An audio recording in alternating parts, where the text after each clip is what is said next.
Hello. Magandang umaga kasi nagre-record ako tapos mga 1 AM na sa Pilipinas. Magsisimula tayo sa Arbitrary World. Ah, Tagalog itong buong video na ito. Lalaro ako NMPC. Tagal na akong hindi naglalaro ng GeoGuessr ng regular. So, ito yung siguro first time na magre-record ako ng video para sa YouTube. Anyway, simulan na natin. Saka yung timer. Start na natin 10 minutes. Kaya yun, tignan natin kung naka-record lahat. Okay na. Siguro, kapag full screen ko ba to, mapuputol ba yung... Siguro mapuputol ata, no? Sige, pahala na. Fold ko na lang. Yan, fold ko na lang.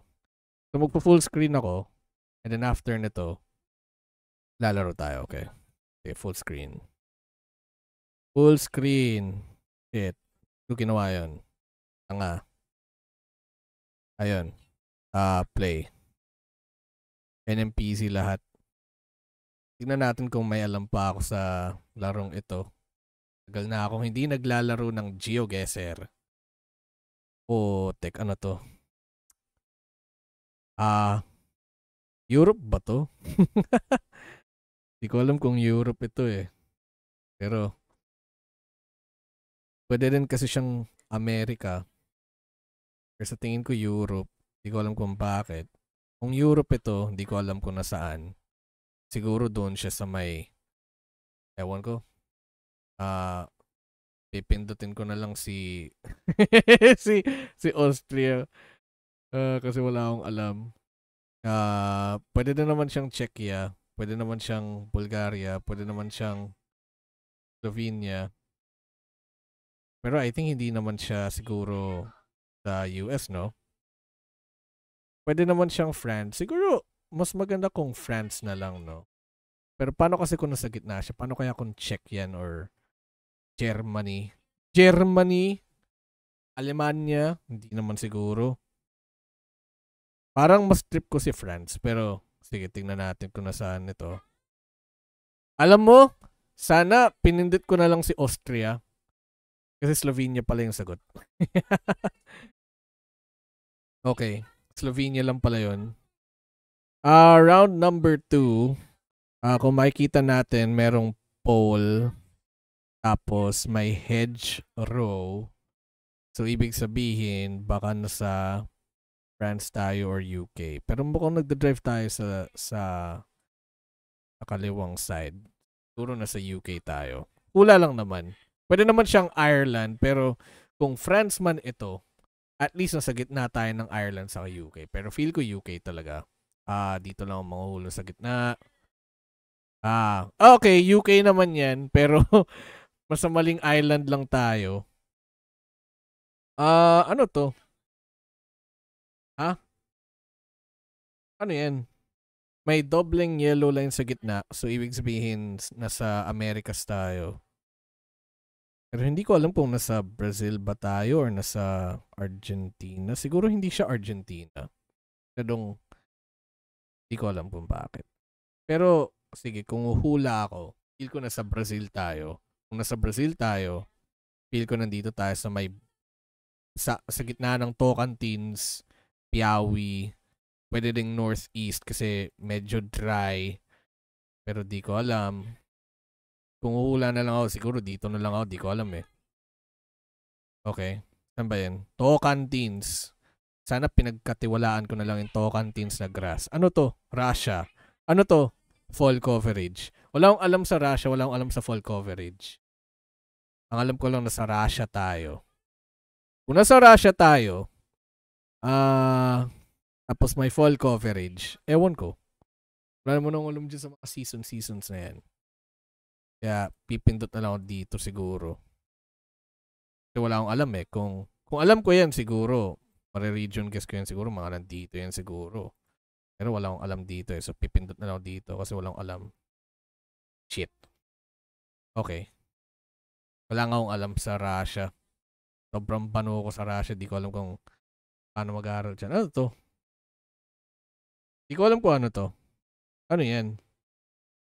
May red na reflector. Mukhang generic. Siyempre, magdadrive sa right. Mukha siyang Eastern European, pero kung Eastern European ito, hindi ko alam kung nasaan yan. Kung Eastern European ito, siguro Romania or Bulgaria siguro. Ano pa kayang pwede? Yun lang naiisip ko eh. Pwede bang Italy? May red reflector ba sa Italy? Pwede naman, siguro. Pwedeng Italy, pero yung plate ng kotse hindi ano eh. Hindi double blue eh. So hindi siguro Italy to. Croatia? Pwede kayang Croatia? Hindi tama yung guardrail eh. Kung ganun, siguro nasa Romania tayo or something. Walam. Romania na lang siguro. Pwede rin Bulgaria pero wala akong alam eh. Ukraine. Shit. Pano. Pano. 16,000 lang. Mahina. Ito France to. Sigurado akong French sign yan pero hindi ko alam kung tama. Pero mukhang French yung road lines, no? So, wala akong alam sa bansang ito. Hindi ako marunong mag-region guess dito. Pindot sa gitna. Pwede na yan. Ano to? Croatia? Croatia ba to? Kasi typically sa Croatia may mga rock wall na ganyan, 'di ba? Ano pa kaya pwedeng may ganyan? Greece siguro may ganyan ata. Spain ata may ganyan din.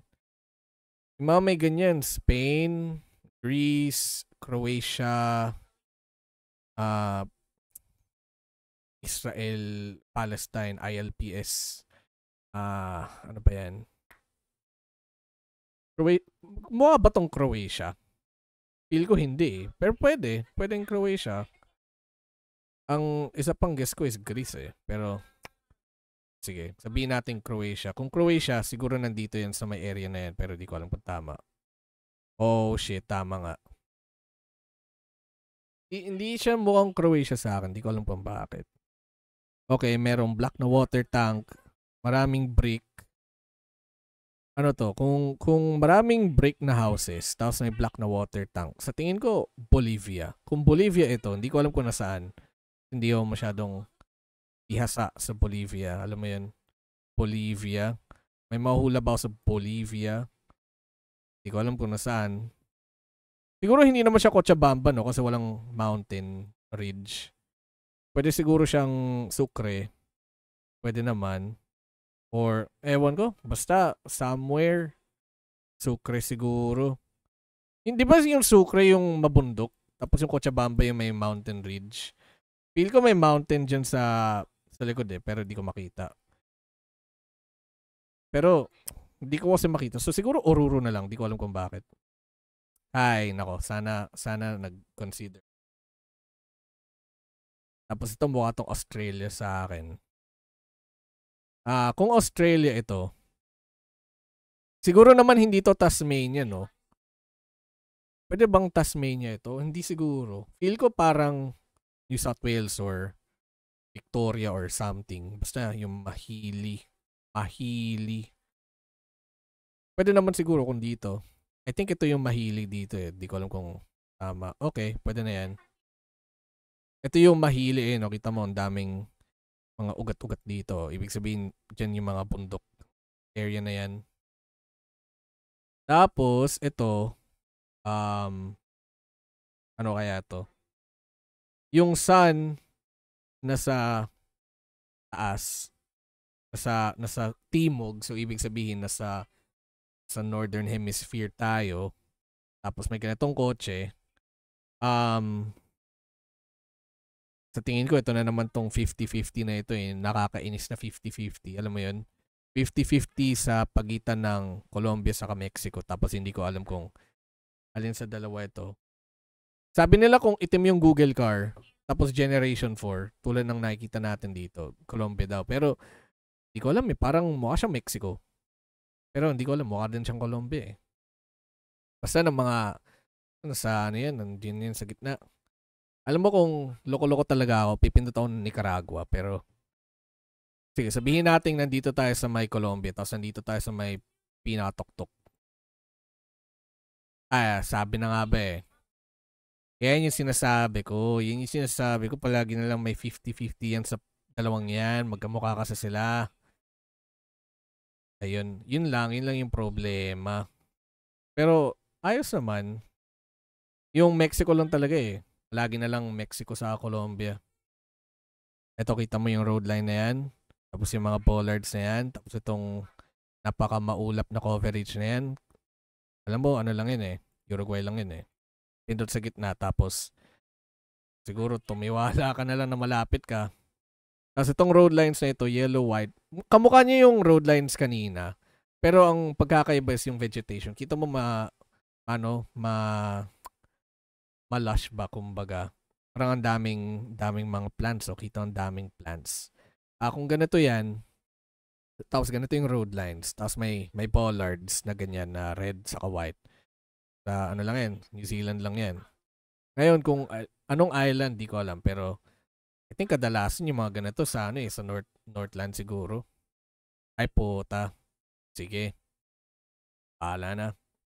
Tapos ito, interesting na makita natin yung pavement na medyo black and white. Tapos medyo peppery yung itsura. Mukha siyang pepper. Tapos yung road lines na ganito ka-wide. I think Texas yung ganito. Pero di ko alam kung tama yung pagkakalam ko. Kasi di naman ako masyadong naglalaro ng US eh. Or yung mga US only maps. Pero sige, pindot na lang dyan. Ayun. Yun nga. Tama yung peppery na roads. Di ko alam kung bakit ganun yung kalsada nila dyan sa Texas. Pero ganun. Ano to? May nakita akong yellow na senyales dun sa pinakalikod. Tapos yung house mukha siyang Nordic or Scandinavian or something. Kung tataya ako, siguro nasa either Sweden or Finland tayo. Tapos kung base lang sa itsura ng mga building siguro, saka ng landscape. Kasi parang di siya masyadong green. Alam mo yun? Parang di siya masyadong mahalaman. Siguro ano to, Finland. Pero wala akong alam dito Wala akong alam dito. Oh shit. Okay. Umabot na tayo sa 10 minutes. Ibig sabihin tapos na gameplay natin. Pero mamadaliin na lang natin to. Okay, tigilan mo ako, timer. Shut up. Shut up, timer. Gusto ko pa maglaro. Sana naman mag 20k ulit tayo dito. Kasi di ko alam kung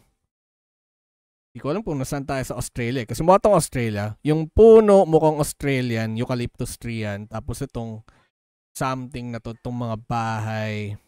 Di ko alam kung nasaan eh. Perth kaya to or hindi naman siguro no. Parang Melbourne. Melbourne siguro. Di ko alam kung tama.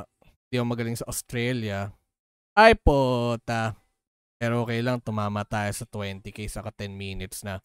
Tapos na, next time, siguro bukas maglalaro tayo ng Arbitrary Rural World. Mas mahirap yon. Pero at least ngayon, sasanay na tayo sa kakalaro. Tapos puro 20k. So okay naman. Yung Mexico lang talaga kanina, saka yung region guessing natin, di masyadong maganda. Tasmania, tapos yung New Zealand, Southland pa.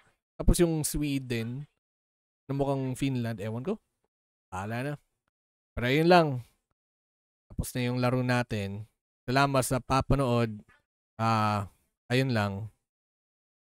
Subaybayan nyo na lang bukas kung mag-a-upload ako. Pero, ganito ito. Mag-a-upload ako ng GeoGuessr hanggang makahanap ako ng trabaho, guys. Salamat. Day 1. Peace.